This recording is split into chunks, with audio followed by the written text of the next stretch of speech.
ఏపీలో కూటమి పాలన ఎంత అధ్వాన్నంగా ఉందో ఆ పార్టీ ఎమ్మెల్యేల పనితీరే చాటి చెబుతోంది. ఎన్నికల హామీలను నెరవేర్చకపోవడంతో రాష్ట్ర వ్యాప్తంగా కూటమి నేతల పట్ల వ్యతిరేకత పెళ్లుబుకుతోంది. ఒక పక్క ప్రభుత్వ వైఫల్యాలు, మరో పక్క ఎమ్మెల్యేల అక్రమ దందాలతో ప్రజలు విసిగిపోయి ఉన్నారు. చంద్రబాబు నాయుడు తాజాగా తమ ఎమ్మెల్యేల పనితీరుపై నివేదికలు తెప్పించుకుని ర్యాంకులు జారీ చేశారు. మెజార్టీ ఎమ్మెల్యేల పనితీరు అత్యంత ఘోరంగా ఉందని ఆ నివేదికే తేల్చి చెబుతోందని పార్టీ వర్గాలే అంటున్నాయి. ఉమ్మడి ప్రకాశం జిల్లాలో సీనియర్ మంత్రితో పాటు మరికొందరు ఎమ్మెల్యేల పట్ల ప్రజలు ఆగ్రహంగా ఉన్నారట. ఈ పరిణామం టీడీపీని నిలువున ముంచడం ఖాయమని నాయకత్వం కంగారు పడుతోంది. సాంఘిక సంక్షేమ శాఖ మంత్రి డోలా బాలా వీరాంజనేయ స్వామి కొండేపి నియోజకవర్గం నుంచి ప్రాతినిధ్యం వహిస్తున్నారు. అధికారంలోకి వచ్చి 20 నెలలు గడుస్తోన్నా ఇచ్చిన హామీల గురించి ఆయన మాట్లాడరు. ప్రజా సమస్యల పరిష్కారానికి ఆలోచన చేయరు.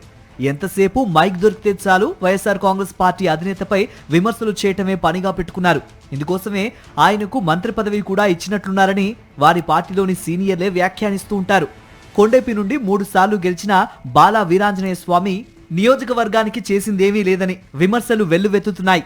కొండేపిలోని ప్రాథమిక ఆరోగ్య కేంద్రంలో డాక్టర్గా పనిచేసి ఆ తర్వాత రాజకీయాల్లోకి వచ్చిన డోలా ఆ ఆరోగ్య కేంద్రాన్ని కూడా పట్టించుకున్న పాపాన పోలేదంటున్నారు.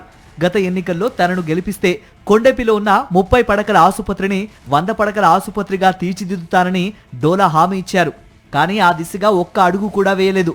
టంగుటూరు పొదిలి రహదారి అత్యంత అధ్వానంగా ఉందని, తాను గెలిస్తే 6 నెలల్లో దాన్ని అద్దంలా తయారు చేయిస్తానన్నారు డోలా. గెలిచిన తర్వాత ఈ హామీని తలగడ కింద పెట్టుకుని నిద్రపోతున్నారు. కూటమి అధికారంలోకి వచ్చిన 6 నెలల తర్వాత చంద్రబాబు ఎమ్మెల్యేలకు ర్యాంకింగ్స్ ఇస్తే అందులో మొదటి నుంచి 5వ స్థానంలో ఉన్న డోలా తాజా ర్యాంకింగ్స్ లో చివరి నుంచి 5వ స్థానంలో ఉన్నారు. ఇలా డోలా ర్యాంకింగ్ పడిపోవడానికి చాలా కారణాలున్నాయంటున్నారు. నియోజకవర్గంలో సీనియర్ అయిన దామచర్ల కుటుంబంతో డోలాకు తేడాలున్నాయి. నియోజకవర్గంలో ప్రభుత్వ కార్యక్రమాలు ఏం జరిగినా దామచర్ల సత్య పాల్గొంటున్నారు.